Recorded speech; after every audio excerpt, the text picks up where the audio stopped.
Kevin Pelton, ESPN.com, in with us, Kevin. You look around the league, and first off, you take a look at this series. This might be as simple a breakdown of this series as you could be. One team added Kevin Durant, the other team did not. Is that all? Is that the difference? I think that's a lot of it in terms of, if you go back to the last three games of last year's finals and the Cavaliers' comeback, Harrison Barnes really struggled to make shots, and the Cavs aggressively helped off of him and were able to, contain the rest of the Warriors that way, and now they can't do that. But the other factor is that Steph Curry is clearly healthier than he was this time a year ago. His ability to isolate and break down Cleveland's big men, particularly Kevin Love, and even Tristan Thompson, which is part of why he hasn't played very much in this series. That's something he wasn't capable of doing last year in the finals, most notably in the final minute of Game 7 when he couldn't create separation from Love and missed that shot that would have tied the game. So at this point right now, is the gap just too wide for Cleveland? Do you just see too big of a talent differentiation on these two squads right now for Cleveland to get back? Because, they lost last year, first two games by 48 points. They've only lost the first two games by 41 points this time, so they've actually made an improvement. Right. Yeah, I think that's a reason to show some humility because we would have said many of the same things this time a year ago. We didn't foresee what was to come. But at the same time, that was a historic outlier. I think the greatest margin basically through the first two games that's been overcome in the finals. It was the greatest margin period in the finals. So certainly the largest margin that was ever overcome. But so I think expecting the same thing to happen again would be a mistake. In terms of what they can do, I think a lot of it is just, going to come down to execution. It doesn't sound like they're planning to change things dramatically from a strategic standpoint. So, their role players knocking down shots. Kyle Korver, after being so hot in the Eastern Conference playoffs, hasn't made almost anything from the perimeter in this series. Darren Williams, something similar. J.R. Smith has been incredibly ineffective. And then Thompson, not the same in terms of shot making, but, we know that he can play a lot better, be a much bigger factor in this series than he has been so far. And the Cavs have to hope that those guys get going back at home. I know LeBron doesn't say it, but does he look like he's fatigued?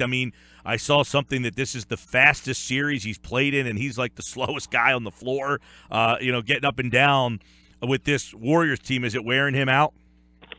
I think it definitely appears to be the case. You look at his shot distribution between the first and second halves. He's not getting into the basket nearly as frequently as the second half and hasn't been as effective as a result of that. And, this is a fast series not just by Cleveland standards or LeBron standards, but really by any modern NBA game standards. It's the fastest finals so far in many decades. So understandably that, and then the fact that he's having to defend Kevin Durant a great deal when the teams have their starting lineups on the court, I think that's also taking a toll on him. Kevin Pelton, ESPN.com NBA insider with us here. I want to change some gears over to the draft. There's some talk, Chad Ford, saying that, hey, the Kings, they could be interested in moving 5 and 10, and we kind of laughed at that the day the Sixers had the pick swap that, all right, you stole their pick. Why don't you give it back to them and take their 10 pick while they're at it? Is that something that sounds like it could be a possibility? I have to believe Chad's reporting, and then obviously it's contingent on what happens with the top two picks. If the Lakers surprise us by going for De'Aaron Fox in that number 2 spot, since he's apparently the Sacramento's target and trading up, then all of a sudden that deal probably isn't on the table, and maybe the Sixers don't want to make it anyway because Lonzo Ball I think is a lot better fit than their options who would be out there at 3 if it does go Fultz Ball with the top 2 picks as we all expect. But if it does play out like that, a no-brainer for the Sixers to make that move because I think we talked the last time I was on about the fact that Malik Monk is probably the best fit of these guys if you believe he's in the same tier talent-wise as Josh Jackson and De'Aaron Fox and maybe either Monk or Jonathan Isaac, and you could move back to 5 and get those guys, your choice of those guys, and then also get an additional top 10 pick. So there's not a guy at 3 that you think stands out enough to not move to say, you know what, we'd have to take this guy at 3. He's too good to pass on. Moving back to 5 is probably the smart move because there's not that definitive answer at 3. Right, and I think, almost always you should make that kind of move. The history suggests that teams, when they trade up in the draft, they tend to overpay to do so. It tends to be a mistake historically, having looked at this. But particularly in this year's case, where I really do think there's a big gap between the top two and the rest of the draft, and not necessarily that kind of separation between the prospects who might go through 10th. In that case, I think it especially makes sense to make a move like that. Kevin Pelton's with us. You guys wrote about this over at ESPN.com in the Insider section. Should the Lakers pass on Lonzo Ball? So many people just think it's a slam dunk. He's going to the Lakers. But is he the smart pick for the Lakers? Yeah, I think he is, to go back to what I said about the separation between the top two guys in this year's draft. But, we'll see if the Lakers see it that way. It sounds like, based on Chad and, the Chad sources and other sources in the ESPN family, that there are, people in the front office who think they'd do better off drafting Josh Jackson or De'Aaron Fox at that number 2 pick than Lonzo Ball. Your thoughts on Fox? Is he a guy because I think the Sixers are interesting because some people would think they need a point guard. They say they're going to play Simmons at point guard. Does Josh Jackson, a defensive-minded player who has some offensive, ways to go in terms of polishing up, is Fox a guy that you think makes sense at 3 for whoever's there? Well, I don't think he makes sense for the Sixers. I wouldn't generally like him as the number 3 pick because, I think his outside shooting is enough of a concern. When you look at, the best point guards in the league, it's basically all guys who have at least developed into credible 3-point threats. I'll include like Russell Westbrook in that category. I wrote a piece a few weeks ago on ESPN that's worth checking out that, if you look at the top 10 guys in the league and pull up 3-pointers, shots off the dribble, 3-pointers off the dribble, 7 of them were all-stars. Damian Lillard was right there. Mike Conley was right there. And then I think Goran Dragic was the 10th maybe. It's basically all the best point guards except John Wall. So you're basically counting on Fox to either learn how to do that at an adequate rate, which he hasn't been able to so far, or to be John Wall, to be that kind of outlier. Right. I thought it was interesting today. We're talking with Kevin Pelton, ESPN.com.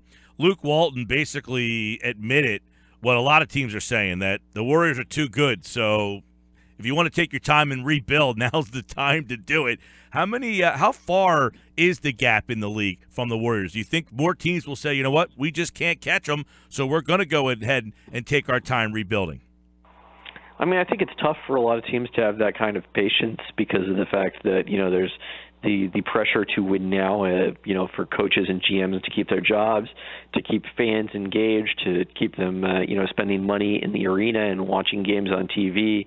All of those pressures make it difficult to really plan for, 4 to 5 years down the road. But, I think that does inform something like, are we going to trade the number 2 pick in the draft for a veteran player? Well, if we felt like there's a realistic chance that guy could help get us into the mix for championship contention, that's one thing. But if that's not going to happen for, 3 or 4 years down the road until your draft pick is starting to get into his prime, then I think it does make less sense to make that kind of move. All right, who wins tonight? I think this is definitely Cleveland's best chance of winning. So I think there's a decent chance they pull this one out. I feel like all of a sudden a lot of people are starting to go to Cleveland. It's starting to worry me a little bit here for this Cleveland team. I think they win tonight too, but it seems like a lot of people feel that tonight's the night for them. We'll see with Tyronn Lue. I was a little taken back by him saying, hey, we want to go fast. We want to run up tempo. That doesn't seem like the way you want to go after Golden State. And who knows if that's just a smokescreen that he doesn't want to give anything away in media availability about what he's actually planning strategically. But to his point, I think this is a team that no longer is built the same way as that team 2 years ago that really slowed it down and grounded it out in the finals to get a 6-game series without LeBron, or without Kevin Love rather, and without Kyrie Irving for the last 5 games of that series. They had a lot more big men, more defensive-oriented players in terms of their role players. Now they've added guys like Channing Frye, Kyle Korver, Darren Williams, who help stretch the floor and have created a lot of space for LeBron. It's been very effective for them against Eastern Conference foes, but in this series they haven't been good enough defensively to succeed. All right, Kevin Pelton, ESPN.com. NBA Finals tonight right here on 97.3 ESPN. Always good catching up, pal. All right, thanks for having me.